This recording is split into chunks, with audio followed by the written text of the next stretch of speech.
Wow, you live long enough and look what happens. It is so nice to be here and to see all of you here today. A Chinese philosopher once said, "Hope cannot be said to exist, nor can it be said not to exist. It is like the roads across this earth. For actually, there were no roads to begin with. But when many people pass one way, a road is made." I am honored, so honored to be with so many of you, my colleagues, my mentors, who have been walking and forging these paths prior to and since Beijing. The Beijing conference was an organizing moment. It galvanized us to come together in a new way.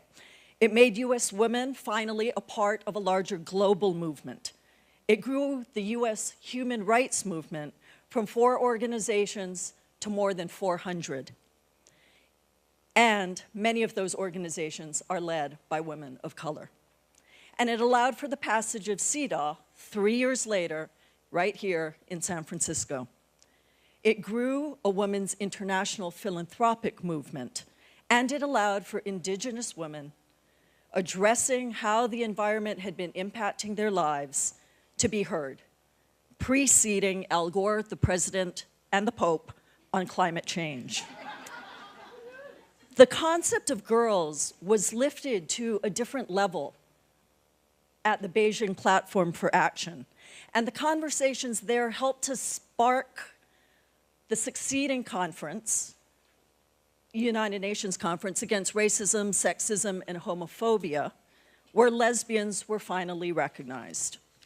And Beijing galvanized CAWA, without which we wouldn't be here today. Now, personally, it was in Beijing where I first heard the concept of microfinance.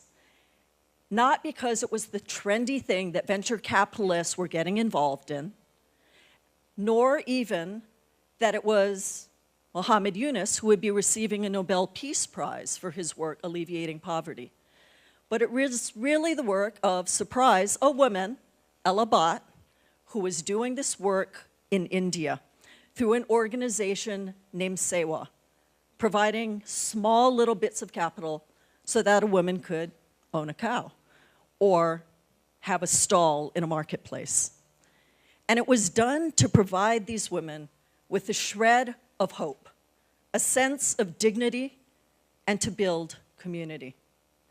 For these women were not merely considered worth less than men, but because they were considered worthless.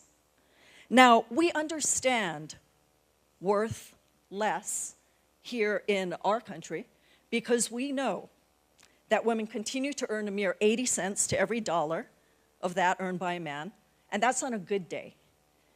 Or that the US women's soccer team earned $2 million for winning the Women's World Cup and bringing that home, while the men's team earned $9 million for losing in the first round.